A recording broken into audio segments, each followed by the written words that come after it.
1971 চনৰ পাছত অহা বিদেশীৰ বোজা অসমে ল'বনে? কেতিয়াও নলয়। গৌৰৱ গগৈয়ে মন্তব্য কৰিছে যে আমি অসম চুক্তি কিয় কৰিছোঁ, আমি অসম চুক্তিত স্বাক্ষৰ কিয় কৰিছোঁ। এনেদৰে আজি গৌৰৱ গগৈয়ে প্ৰশ্ন উত্থাপন কৰি চৰকাৰক সমালোচনা কৰিলে। আমি আজি মাজুলীত আহি আমাৰ পৰৱৰ্তী দিনত আমাৰ কিছু সাংসদ এলেকা উন্নয়ন পুঁজি আঁচনিবোৰ আধাৰিলা কৰিম। লগতে আমাৰ বুথ পৰ্যায় এজেণ্টসকলৰ লগতো আমাৰ প্ৰশিক্ষণ হ'ব। এই সম্পৰ্কত আমি অলপ আলোচনা কৰিবলৈ এটা সময় বিচাৰি আছিলোঁ আৰু আজি ভালে হ'ল যে মই কাষতে আজি আমাৰ লখিমপুৰ জিলাৰ খুব সুন্দৰ এটা সভা তাত অংশগ্ৰহণ কৰি ইয়াত আহিবলৈ এটা সুবিধা পালোঁ আৰু কৰ্মীখিনিৰ লগত অলপ মত বিনিময় কৰিম। চাহিদা হামিদাৰ এটা মন্তব্য যথেষ্ট চৰ্চিত হৈছে। ইয়াক লৈ দল সংগঠনে উজনি অসমত অজিত কুমাৰ ভূঞাক নিষিদ্ধ কৰিছে। না, আমাৰ স্থিতিটো কংগ্ৰেছ দলৰ স্থিতি এই সময়তো স্পষ্ট যে অসমৰ ভিতৰত আমি এজনো বাংলাদেশী নিবিচাৰোঁ। আমি অসম চুক্তি চহী কিয় কৰিছিলোঁ? আমি চহী কৰাটো উদ্দেশ্য যে হ'ল যে অসম চুক্তি অনুসৰি 71ৰ পিছত গোটেইখিনি যে বাংলাদেশী ইয়াৰ পৰা বিদায় দিব লাগে। আমি মাত্ৰ জানিবলৈ বিচাৰোঁ যে প্ৰধানমন্ত্ৰী মোদী ডাঙৰীয়া কথাবোৰ ৰাইজক মনত আছেনে নাই। প্ৰধানমন্ত্ৰী মোদী ডাঙৰীয়া কৈছিল যে 16 মে' পিছত এজনো বাংলাদেশী অসমত নাথাকে। সেই কথাৰ ওপৰত বৰ্তমান চৰকাৰে কি কাম কৰিলে?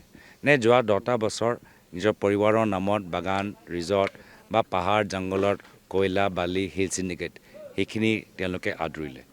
এই কথাবোৰ যে প্ৰধানমন্ত্ৰী মোদীৰ কথাবোৰ আজিও আমি ৰাইজৰ মাজত যেতিয়া চৰ্চা কৰোঁ, ৰাইজে নিজে কয় যে এখন চৰকাৰ নিজৰ ধন সম্পত্তি বৃদ্ধি কৰাতকৈ চিণ্ডিকেটক সমৰ্থন কৰাতকৈ আৰু একো তেওঁলোকৰ কামখিনি কৰিব পৰা নাই। আচলতে দেখিবলৈ পোৱা যায় যে শিলচৰত 11জনকৈ বিষয়ববীয়া পদত্যাগ কৰিছে। সাধাৰণ সম্পাদক সহ উপ-সভাপতি সদস্যসকলে পদত্যাগেৰে বিদ্ৰোহ কৰিছে। এইটো পিছত আমি পাতি ল'ম, কিন্তু আজি আমাৰ শিলচৰত আজি বুথ পৰ্যায়ে আমাৰ এজেণ্টবোৰ প্ৰশিক্ষণ আজি কাছাৰ জিলাতে হ'ল। মই খবৰ ল'লোঁ, যথেষ্ট আমাৰ ভাল হৈছে আৰু আমি সকলোকে লৈ কাম কৰিবলৈ বিচাৰোঁ। এইখিনি মানুহক দায়িত্ব দিয়া গৈছিল, এইখিনি মানুহক ভূমিকা আৰু স্থান এটা সন্মান এটা দিয়া গৈছিল। কিবা কাৰণত নিজৰ আন্তৰিক কিছু ভুল বুজাবুজিৰ কাৰণে আজিৰ তাৰিখত তেওঁলোকে সেই সুবিধাটো বিচাৰি পোৱা নাই। তেওঁলোকে দলটোক ভাল পায়, সেইকাৰণে দলৰ লগত আছে। তেওঁলোকৰ কি সমস্যা, কি আমি কেনেদৰে আমি সমাধান কৰিব পাৰোঁ, লোকতান্ত্ৰিকভাৱে প্ৰত্যেক দলত হৈ আমি আলোচনাৰ যোগেদি আমি স্থিতিখিনি ভালদৰে লৈ যামগৈ। মাজুলী দলং বন্ধ হৈ আমি যদি এইটো ছেশ্যনত আমি ভাবিছিলোঁ যে এইখিনি কিছু কথা আমি জানিবলৈ আমি পামগৈ আৰু আমি ভাবিছিলোঁ কি যদি বুট চুৰিৰ ওপৰত চৰকাৰে যিদৰে পেহেলগামৰ লৈ এটা আলোচনা আয়োজন কৰিলে, বুট চুৰি লৈও যদি আলোচনা আয়োজন কৰিলেহেঁতেন তেতিয়া আমি আমাৰ এই অঞ্চলৰ অভাৱ সমস্যাবোৰ দাঙি ধৰিব পাৰিলোহেঁতেন।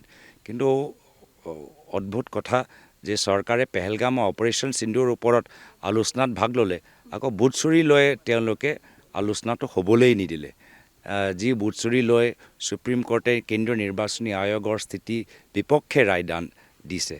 তো সেইকাৰণে কেতিয়াবা যেন লাগে যে এখন চৰকাৰ নিবিচাৰে যে সদনৰ ভিতৰত তেওঁলোকৰ বিফলতা, তেওঁলোকৰ অভাৱ ৰাইজৰ মাজত মুকলি হোৱাটো।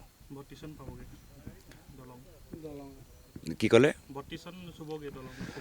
মইতো কামবোৰ দেখিছোঁৱেই যে কামবোৰ বহুত শ্ল' আৰু আজিৰ তাৰিখত মুখ্যমন্ত্ৰী আজি তেখেতে এতিয়া নিজৰ গাদী কেনেদৰে সুৰক্ষিত ৰাখিব পাৰে, অসম আৰক্ষীৰ যোগেদি সাংবাদিকসকলক কেনেদৰে ভয় খুৱাব পাৰে, ৰাষ্ট্ৰীয় সাংবাদিকেই হওক বা ৰাজ্যিক সাংবাদিকখিনিয়ে হওক।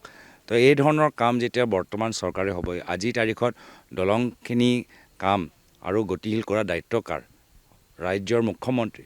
তেওঁ কি কামত ব্যস্ত যে তেওঁ অসম আৰক্ষীৰ যোগেদি কেনেদৰে সাংবাদিকসকল, সমাজ সেৱকসকল, বিৰোধী দলসকল, সাধাৰণ জনসাধাৰণক ভয় খুৱাই তেওঁলোকক নিমাত কৰিব পাৰে। তেওঁ বিজেপি দলৰ পৰম্পৰাগত ৰাজনীতিটো কৰি থাকিব, কিন্তু মানুহে গম পাই গৈছে যে যোৱা 10টা বছৰ খিলঞ্জীয়া মানুহক তেওঁলোকে মাটি পট্টা দিব নোৱাৰিলে। তাৰ বিপৰীত আজি মাজুলীত তেওঁলোকে মাটি কিনিছে, আজি বিভিন্ন ঠাইত তেওঁলোকে বাগান কিনিছে। আজি কাকো তেওঁলোকে অধিকাৰ যিদৰে প্ৰস্তাৱ দিছিল দিয়া নাই। আজি ভাষিক সংখ্যালঘু মানুহখিনিক তেওঁলোকে উচ্ছেদ কৰিছে, ভূমি অধিকাৰ দিয়া নাই। বাগানৰ শ্ৰমিকসকলক তেওঁলোকে উচ্ছেদ কৰিছে, মাটি অধিকাৰ দিয়া নাই। তো মাটি নিজৰ নামত লৈছে আৰু আদানী আৰু আম্বানীৰ নামত দিছে। তাৰ বাহিৰে সকলো লোকে তেওঁলোকে উচ্ছেদ আৰু সকলোকে তেওঁ অপমানিত কৰিছে।